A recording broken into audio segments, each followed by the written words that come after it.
All extracts are taken from the titles within the Stories to be Told series. Copyright Tracy DW 2020. Hi everyone, Tracy DW here. Welcome back for another episode of Stories to be Told. But it's not just a podcast, it's also a growing online multimedia platform of stories, mini documentaries, timelines, and a wealth of other resources aimed at engaging all learners interested in understanding more about the history of the British Empire, otherwise known as Britain's colonial past. Now, I thought I'd dedicate this particular podcast to the stories, since these are what my work and vision are all about. I have to confess here that the idea of this podcast series came after the stories were written. I have 4 stories out at the moment, which were all published last year in 2020, and these are what the podcast complement. There is a podcast for each story, and even though at the time of creating this podcast I have 6 podcast episodes released, but stories published only for the first 4, and it's these titles that I want to celebrate with you in this podcast. From January 2021, all 4 titles will be available on the website and on Amazon, and the links are in the notes of this podcast. You can also visit storiestobetold.com, where you can sign up and receive free samples of all 4 titles. I'd also like to take the opportunity in this podcast to share with you some anecdotes about my thought processes, the journey I took in coming up with the idea for Stories to be Told, the creation of the stories, and give you a reading of some of their content. Now, if you listen to the trailer for this series and look on my social media, you'll be able to read and see a lot about my brand story. But for newcomers, and if you are a newcomer, welcome. Here's a quick account. After many years of teaching, I'd become dissatisfied with the misrepresentation of facts in the history curriculum in our primary schools, and felt that a balance needed to be struck between British and global history, as well as the need to focus on Britain's colonial past. I've always had an interest in Britain's empire, and felt that it should have more of a profile in the curriculum, particularly at the top end of primary school. It is my own research that has inspired these stories, podcasts, and all the other work on the website. Stories to be Told is initially for learners between 9 to 14 years, but it's for anyone who has an interest to learn about Britain's colonial past and is looking for a starting point. Now, I know that the subject of Britain's colonial past is an emotive and controversial subject, and some of the challenges that I faced were trying to define what Stories to be Told was, why I was creating it, why I felt the need to create something like it, and a need for something like it to be taught in school curriculum.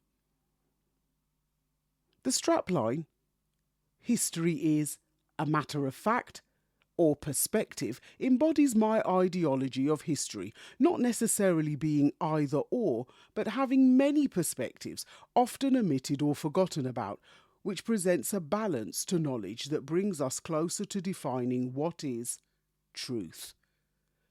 In addition to this, I had to consider the pedagogy or science behind it, and as educators we refer to this as curriculum intent, which is central to defining the learning experience that I wanted to cultivate and who this learning experience is for.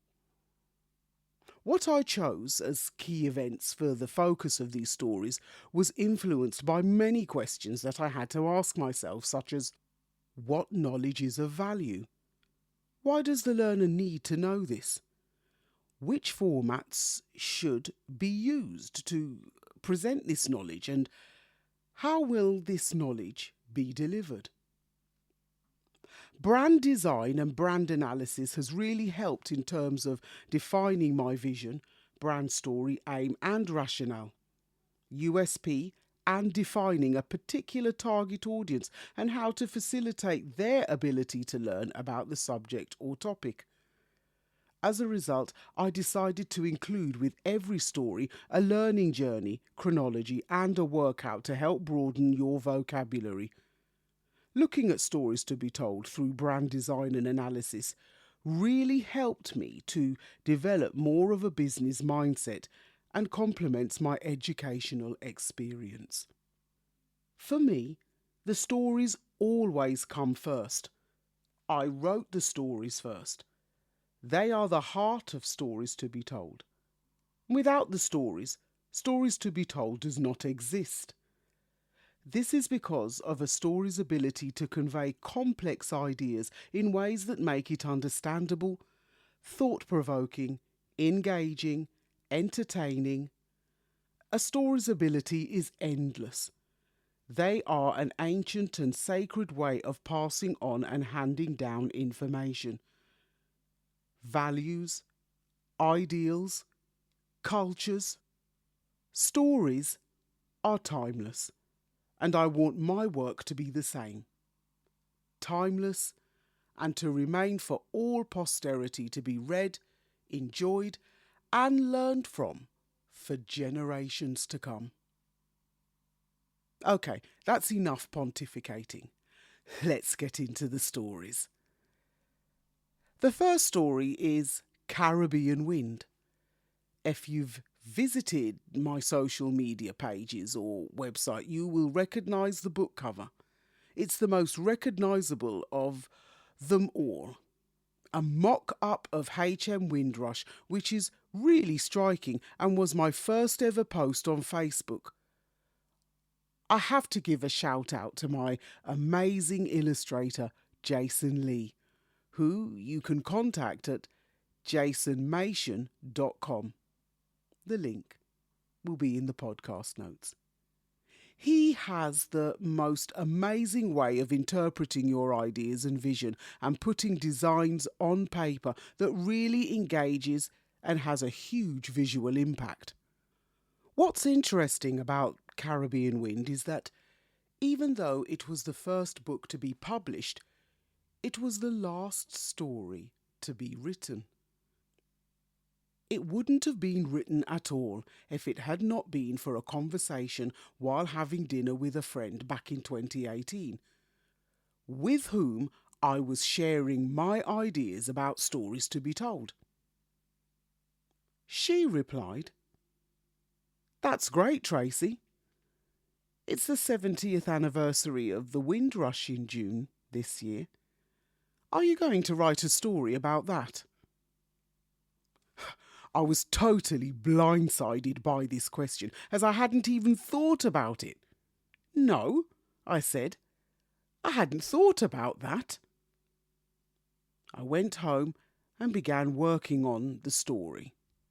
Now, at the time of the original release of this episode, I had only one podcast episode relating to this story, which was the very first podcast episode, HM Windrush, A Different Perspective. Now, as the podcast series has grown, I have released several more, which I'll mention in the notables. So here is a reading extract from Caribbean Wind, Chapter 3, Steal Away. They worked as cleaners, porters and drivers, manufacturer labour and nurses. These jobs with low status and pay formed the backbone of Britain's public service. There were others who also rose to the occasion, ex-Caribbean servicemen where they thought about returning back home but were uncertain of the economic unrest that was there. They too decided to settle in Britain. They felt they had nothing to lose. They exercised their right to remain until the law changed in 1962. It's not great that a former flight lieutenant was now sweeping a factory floor. But it showed the resilience and hard-working spirit of these people who gave it their all.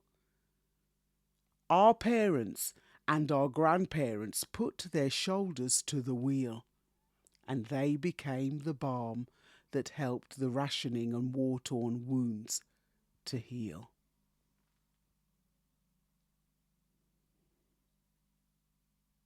One of the most important things for me when writing these stories was to achieve what I have come to call narrational clarity, making sure that the content is appropriate and sufficient in conveying what I wanted the reader to know about and tell it in a way that is understandable, especially for younger readers who are still developing their reading experiences and vocabulary. This need for narrational clarity has meant that oftentimes I have sacrificed the length of a story in order to retain narrational clarity, as there is no point writing at length and putting in a whole lot of information for the sake of it, when there's no clarity, no cohesion and no story to tell. As with any writing process, there's a lot of moving parts, right? Each story is a highly condensed account of a lot of information. A colleague of mine who'd read an author print copy said, "You pack a lot in, Tracy, but I know a lot more about the subject after reading the story than what I knew before I'd read it." I replied, "Thanks, Christiane. That was exactly what I intended when writing the stories." This next story is about England's first encounter with the Caribbean and how the process of colonising the islands developed. This story is complemented by the second podcast episode from the first season, Constantinople 1453, a catalyst for European change. So this is a reading from Caribbean Rush and it's Chapter 2, In Search of Fool's Gold. As the 16th century dawned, England also developed an interest in claiming its own share of this newfound Caribbean treasure chest. Queen Elizabeth I had no intention of being left behind, so her sailors gradually acquired the navigation skills to undermine the Spanish stronghold over the Panama and South American ports. John Hawkins and Francis Drake led the first English challenge and fought. England's victory over Spanish territory made them realise that they too could conquer other lands and so began to colonise. Walter Raleigh made the first attempt in 1585.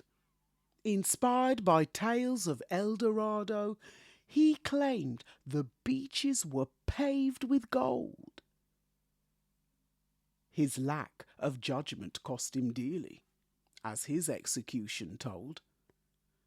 But Raleigh's tall tales of the unexpected encouraged more English subjects to ride the Atlantic Ocean to Guyana, but they were blown offside. The 67 travellers turned around, then looked on straight ahead, and found themselves on the island of St. Lucia instead. Together with Grenada in 1609, both were England's first attempts to rush the Caribbean line. If you liked this podcast, then stay on this listening platform and check out my other podcast episodes related to these stories, such as H.M. Windrush, A Different Perspective, A Change of Tone, An Alternative History for H.M. Windrush, Windrush 75 Reprise, and of course, all the other The Story So Far podcast episodes from parts 2 to 6. These episodes are from the first, second, and third seasons. And don't forget what I call the heart and soul of the Stories to be Told movement: my stories, the other stories, all the other stories or poetic narratives, Caribbean Wind, Caribbean Rush, Nights at the Round Table, the Berlin Conference 1884, and Gone with the Wind, Macmillan's Speech for Change. These are all available on the website in both Kindle and paperback formats, and in ebook format at Apple Books and all other digital platforms.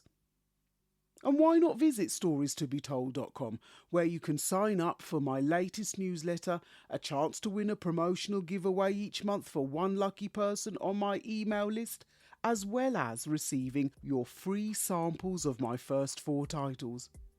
And finally, remember that you can also send me an audio message on the SpeakPipe link, which is also in the show notes.